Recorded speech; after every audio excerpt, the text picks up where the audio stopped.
Corona virus ने अपने negative प्रभाव से किसी भी राष्ट्र को अछूता नहीं छोड़ा है। यह कई स्टेट्स में इंडिया में एक नेगेटिव वेव क्रिएट कर रहा है जो अपनी पीक देख रहा है या कह सकते हैं कि आने वाले दिनों में अपनी पीक को देखेगा। Corona virus has left no nation untouched, यानी जितने सारे भी देश थे वर्ल्ड में, उसमें से कुछ देश जैसे इजराइल है जो बिल्कुल ही कोरोना फ्री है, लेकिन इंडिया अभी भी दूसरी लहर से लड़ रहा है, जबकि हम लोग जान रहे हैं कि शायद लहर भी आने वाली है। देश में जगह जगह लॉकडाउन लगाया जा रहा है ताकि हम इस कोरोना वायरस के जो ट्रांसमिशन है और स्प्रेड को तोड़ सके। इस कोविड संकट के दौरान हमें एक देश के रूप में इस महामारी से लड़ना होगा और उसे हराने के लिए एकजुट होना होगा। लोगों के बीच जागरूकता बढ़ाने के लिए हम मेडी सर्कल, जो एक हेल्थ केयर मीडिया कंपनी है, एक special series role of diagnosis in COVID कर रहे हैं, जिसमें हम हेल्थ केयर के जाने माने पैथोलॉजिस्ट, रेडियोलॉजिस्ट और साथ ही साथ बड़े डायग्नोस्टिक सेंटर्स के जो फाउंडर्स हैं उनका इंटरव्यू कर रहे हैं, उनसे बात कर रहे हैं ताकि वो कोविड पैंडेमिक में अपने अनुभव हमसे शेयर कर सके। हेलो, मैं हूं स्मिता कुमार और इस सीरीज में हम बात करने जा रहे हैं आज डॉक्टर हेमंत धोका से। Doctor Hemant PH diagnostic centre के एक फाउंडर और एमडी है। He is an health planner, वो फाउंडर, एक्सपीरियंस मैनेजिंग डायरेक्टर है। करीब उन्हें 20 साल का एक्सपीरियंस रहा है। उन्होंने कई सक्सेसफुल ब्रांड्स बनाए हैं डायग्नोस्टिक में भी और हेल्थ केयर इंडस्ट्री में, इंडिया में और internationally. He has strong business development professional skills in healthcare, consulting, execution and strategic planning. Doctor Hemant 20 से भी अधिक वर्षों की विशेषता के साथ एक हेल्थ प्लानर रह चुके हैं। Doctor Hemant, welcome to Medi Circle. Thank you, Smita. It's great to connect and be a part of this series. Same here doctor Hemant. So to begin with, आपसे हम ये जानना चाहेंगे, जैसे कि हम ये दूसरी लहर भारत देश में देख रहे हैं और काफी जगहों पर केसेस काफी हैं, तो किस तरह से हमारा जो इंफ्रास्ट्रक्चर है, यानी जैसे कि आप एक diagnostic chain of labs run कर रहे होते हैं, तो इंडिया कितने हद तक इंफ्रास्ट्रक्चर डेफिसिट है या इंफ्रास्ट्रक्चर इक्विप्ड है कि वो इस तरह के केसेस को, अगर तीसरी लहर आती है तो वो उसके लिए तैयार है? जब ये पैंडेमिक शुरू हुआ तब शायद इंडिया तैयार नहीं था या कोई भी डायग्नोस्टिक या हेल्थ केयर इंफ्रास्ट्रक्चर इसके लिए तैयार नहीं था। और जैसे जैसे पैंडेमिक बढ़ते चला गया और अभी हम करीब करीब 1 साल के ऊपर हो गया है इस पैंडेमिक से गुजर रहे हैं, हेल्थ केयर अपने तरीके से हर चीज सीखते गए। So now I feel it is well equipped to tackle any kind of upsurge या upswing in the pandemic which comes. तो सेकेंड वेव अभी जो चल रही है, जो शुरू है, इसमें आपने देखा होगा कि ऑक्सीजन की कमतरता थी, बेड्स की कमतरता थी, पीसीआर टेस्ट टाइम पे नहीं हो रहे थे बिकॉज ओवरलोड था हर तरह के इंफ्रास्ट्रक्चर पे। पर हर लैब ने, हर डायग्नोस्टिक सेंटर ने, हॉस्पिटल ने अभी अपनी इक्विपमेंट और इंफ्रास्ट्रक्चर बढ़ा के अपने आप को तैयार कर लिया है कि इंडिया को इस ट्रांसमिशन और इस पैंडेमिक को रोक सके। बिल्कुल। जिस तरह से कोविड का जो वायरस है वो अपना रूप बदल रहा है, हर बार उसके नए वेरिएंट्स आ रहे हैं, तो क्या आपके जो लैब है या देश भर में जो लैब्स हैं, क्या वो इन नए वेरिएंट्स को ट्रेस कर पा रहे हैं या क्या ये परेशानी का कारण हो सकते हैं? अभी जो वेरिएंट हमको देखने मिल रहे हैं काफी हद तक एग्जिस्टिंग टेस्ट उसको पकड़ सकते हैं या उनको डिटेक्ट कर सकते हैं। पर जैसे जैसे म्यूटेशन बढ़ता जाएगा, जो हम देख रहे हैं कि अभी इंडिया में डबल म्यूटेंट स्ट्रेन की हम बात कर रहे हैं जो आ गया है, तो काफी हद तक we are able to pick it up. But अगर ये म्यूटेशन और होते गए तो even the kits, the devices, the machines will be updated accordingly to catch hold of the strains. और अभी हम जीनोमिक सीक्वेंसिंग भी कर रहे हैं काफी जगह पे, हम नहीं कर रहे पर एनआईवी या ये सब जो कर रहे हैं, तो इससे पता चलेगा कि किस स्ट्रेन का ज्यादा प्रभाव हो रहा है हमारे यहाँ। जी बिल्कुल। डॉक्टर हेमंत, जिस तरह से आरटीपीसीआर टेस्ट कभी कभी नेगेटिव आ जा रहे हैं, जबकि पेशेंट्स के जो सीटी रिपोर्ट्स हैं वो बिल्कुल चेस्ट फीचर्स दिखा रहे होते हैं, कोविड सिम्टम्स दिखा रहे होते हैं, ऐसे में आप क्या एडवाइस करते हैं उन्हें, जैसे कि वो अगर वो आइसोलेशन फॉलो कर रहे हैं कि नहीं, या उन्हें अपने आरटीपीसीआर पॉजिटिव टेस्ट आने के बाद ही अपना ट्रीटमेंट स्टार्ट करना चाहिए?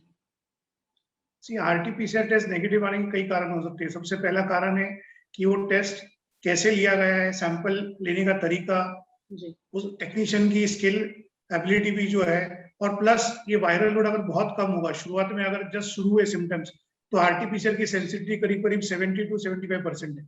तो हो सकता है कि कुछ शुरुआती केसेस में नेगेटिव दिखाए, पर अगर पेशेंट किसी क्लोज कॉन्टेक्ट में आ चुका है और अगर उसको कोई सिम्टम है तो डेफिनेटली आइसोलेट करना चाहिए। 3-4 दिन के बाद जरूरत पड़े तो फिर से रिपीट करनी चाहिए आरटीपीसीआर टेस्ट। जी बिल्कुल। जैसा कि हम लोग सभी जान रहे हैं कि देश में कोरोना वायरस के केसेस बढ़ते ही जा रहे हैं। पहले हमें सिंगल मास्क लगाना पड़ता था, आज डबल मास्किंग को प्रमोट की जा रही है। तो आपके अनुसार डबल मास्किंग कितना इफेक्टिव है और कौन से टाइप का मास्क इस्तेमाल करना चाहिए? See double mask definitely effective है बिकॉज हमें हमें आदत होती है बार बार अपने मुंह को हाथ लगाने की। जी, तो ये सब चीजों की वजह से अगर डबल मास्क हुआ तो एटलीस्ट अंदरूनी तरीके से दूसरा मास्क होने की वजह से ये वायरस आप तक नहीं पहुंचेगा। जी, मास्क आप किसी भी तरह का यूज कर लीजिए, या तो आप N95 यूज कीजिए या सर्जिकल मास्क या even cotton mask for that sake, all are good. जी, सिर्फ उसको ढंग से तरीके से पहनना बहुत जरूरी है ताकि it is covering your nose and your mouth. बहुत लोग उसको ढंग से पहनते नहीं और ये वायरस ट्रांसमिट होके फैलना शुरू हो जाता है। जी, बिल्कुल। तो ये बहुत जरूरी है। जी, और तो सोशल डिस्टेंसिंग सबसे अहम है, सोशल डिस्टेंसिंग जी, बिल्कुल। And washing your hands regularly with soap and water. जी। जो सोशल डिस्टेंसिंग है और मास्क का फॉलो करना है, वो तो बिल्कुल ही करना है। साथ ही साथ वैक्सीनेशन भी एकमात्र विकल्प बच रहा है हम लोगों के सामने। जैसा कि अभी 18 प्लस लोगों के लिए भी वैक्सीनेशन उपलब्ध की जा रही है। लेकिन इसमें भी बहुत लोग का ऐसा मानना है डॉक्टर हेमंत कि वैक्सीनेशन लेने के बाद भी अगर कोरोना हो रहा है, तो वो कितना हद तक इफेक्टिव है? तो बहुत सारे लोग ऐसे शुरुआत में डबल माइंड्स में थे कि वैक्सीनेट कराएँ कि नहीं? आप क्या सजेस्ट करेंगे पेशेंट्स को? सी वैक्सीनेशन तो 100% करना ही है हर एक में। जी, वैक्सीनेशन के बाद भी लोगों को कोरोना हो रहा है, लेकिन उसकी तीव्रता जो है वो काफी कम है जिन्होंने वैक्सीनेशन लिया होगा। अगर एक डोज भी लिया होगा तो उन पेशेंट्स के अंदर इसकी तीव्रता काफी कम है। मतलब ये माइल्ड फॉर्म में ही रहते हैं या तो उनको बहुत बार सिम्टम्स भी नहीं होते। तो डेफिनेटली वैक्सीनेशन इज वर्किंग। बिल्कुल। और किसी कोविड सर्वाइवर को वैक्सीन लेने के लिए पोस्ट रिकवरी कितने दिन तक रुकना चाहिए? जैसे कि बहुत पेशेंट्स हैं, फर्स्ट डोज़ होने के बाद ही उन्हें वापस कोरोना हो जा रहा है। जनरली ये 6 टू 8 वीक्स का एक साइकिल रहता है। तो क्या ये साइकिल मेंटेन करना चाहिए डॉक्टर हेमंत, या उन्हें पूरी तरह से क्लियर होने के बाद ही सेकंड डोज़ ऑफ वैक्सीनेशन के लिए या फर्स्ट डोज़ ऑफ वैक्सीनेशन के लिए जाना चाहिए? सी नॉर्मली कोविड होने के बाद हम बोलते हैं कि वैक्सीनेशन अगर आपको करना है तो at least you should wait for average 8 weeks. जी, मतलब 2 महीने के आसपास आपको रुकना चाहिए before you take the vaccination. जी। अभी जिस तरह से वैक्सीनेशन ड्राइव चल रही है, उम्मीद करते हैं कि भारत में जितने भी अलग-अलग राज्य हैं, उसमें ज़्यादा से ज़्यादा लोग को वैक्सीनेट कराया जाए। लेकिन साथ ही साथ चिंता की एक और बात ये है कि तीसरी लहर भी एक्सपेक्टेड है कोरोना की, जिसमें सबसे ज़्यादा आशंका जताई जा रही है कि बच्चे ही इसके शिकार हो सकते हैं, जिनमें बच्चों के लिए अभी तक वैक्सीन नहीं बनी है और वो है जो वो ट्रायल फेजेस में है। तो आप क्या कहना चाहेंगे? हम किस तरह से अपने बच्चों को इस महामारी से बचा सकते हैं? ज्यादातर बच्चे एक साल भर में इतना तो सीख ही चुके हैं कि बाबा हाइजीन मेंटेन करना है, मास्क पहनना है, और हमको अभी यही कंटिन्यू करना पड़ेगा। जैसा आपने ठीक बताया कि 18 साल की उम्र के कम बच्चों के लिए वैक्सीन अवेलेबल नहीं है। जी, सो यही तरीका है कि हम इनको बचाएं और इनको अवेयरनेस इनकी बढ़ाते रहे ताकि ये इस तरीके से पैंडेमिक के सिचुएशन में ना आ जाए। जी, बिल्कुल। आपकी लैब जो है पीएच मेडिकल, वो काफ़ी हद तक इस तरह के टेस्ट और कोरोना टेस्ट, डायग्नोस्टिक, रो रेडियोलॉजी भी और पैथोलॉजी की भी सर्विसेज दे रही है। आपको किस तरह की दिक्कतें आई? कई बार जो स्टाफ होते हैं, जो फ्रंटलाइन वर्कर्स होते हैं, उनके और उनके फैमिलीज़ को भी डाउट होता है कि वो कैसे इस तरह के एनवायरनमेंट में काम करें। उन्हें सेफ एनवायरनमेंट प्रदान करना भी आपकी ज़िम्मेदारी होती है। तो आपके लिए कितना डिफिकल्ट रहा ये समय, और कोविड के इस सेकंड लहर में आपके एक्सपीरियंसेस कैसे रहे डॉक्टर हेमंत? कि बेशक सबसे डिफिकल्ट चीज था ये जो सिचुएशन थी पैंडेमिक की, जिसमें सब जगह डर फैला हुआ था। जी, आने वाला पेशेंट, यहाँ पे काम करने वाले हमारे स्टाफ, डॉक्टर्स, सब लोग थे, because every one was learning. हर एक के लिए ये एक नया था, तो जी, हर कोई इसे सीख रहा था। सबसे इम्पोर्टेंट था कि हम हमारी स्टाफ की सेफ्टी की कैसी केयर करें या उनको कैसे हम अवेयर कराएं ताकि वो इस पैंडेमिक इस पैंडेमिक में नहीं फंस जाए या उनको ये कोरोना नहीं हो जाए। बिल्कुल। सो ये सबसे पहले हमने कोशिश की। दूसरी चीज हमने देखा कि डर बहुत था, तो इसलिए पेशेंट जब आता है सेंटर में कोई भी टेस्ट करने के लिए तो उनका डर कैसा कम करे।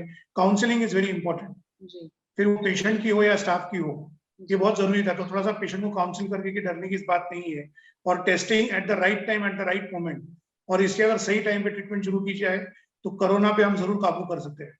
जी, बिल्कुल। डॉक्टर हेमंत ने एक बहुत अच्छी बात यहाँ कही कि हमें पेशेंट्स और अपने हेल्थ लाइन को, फ्रंटलाइन कोवर्ट वर्कर्स की मेंटल काउंसलिंग करानी ज़रूरी है। आज के दिन में मानसिक तनाव काफ़ी है। कई सारे पेशेंट्स हैं, कई सारे लोग हैं जो इस कोरोना महामारी की वजह से काफी डरे हुए हैं, लेकिन करीब 97% रेशियो ऑफ पेशेंट्स जो है वो रिकवर भी हो जा रहे हैं। तो हमें पॉजिटिव साइड्स भी देखनी पड़ेगी, हमें अपने को भरोसा दिलाना पड़ेगा कि नहीं, हम बिल्कुल ठीक रह सकते हैं, क्योंकि स्ट्रेस इन्फेक्शन को बुलाने का एक दूसरा कारण जरिया हो सकता है। तो जिस तरह से डॉक्टर हेमंत और ऐसे और बहुत सारे डायग्नोस्टिक सेंटर्स हैं इस देश में, जिनके स्टाफ इस कोरोना महामारी में लोगों को टेस्ट कर रहे हैं, क्योंकि टेस्ट और डायग्नोस्टिक्स ही सबसे बड़ी यहाँ पे जरूरत है इस चीज की। जितने डायग्नोसिस हो सकेंगे, ट्रीटमेंट उतनी ही जल्दी स्टार्ट हो सकेगा, उतनी ही जल्दी पेशेंट्स ठीक हो सकेंगे और कॉम्प्लिकेशंस को हम काफी हद तक कम कर सकते हैं। So thank you so much doctor Hemant for coming to Medi Circle and sharing your insightful views with us. हम बिल्कुल कोशिश करते हैं, मानते हैं ऐसा कि आप और आपके जैसे लैब्स, खासकर जो ये फ्रंटलाइन वर्कर्स हैं, वो बिल्कुल ही अच्छा काम कर रहे हैं, ज्यादा से ज्यादा पेशेंट्स को डायग्नोस कर रहे हैं, टेस्ट कर रहे हैं, ताकि हम पता लगा सके कि कितने पेशेंट्स कोरोना से पीड़ित हो रहे हैं, ताकि उनका जल्द से जल्द इलाज स्टार्ट हो सके। Thank you Smita, it was nice talking to you. Thank you, नमस्ते। थैंक यू सो मच, नमस्ते।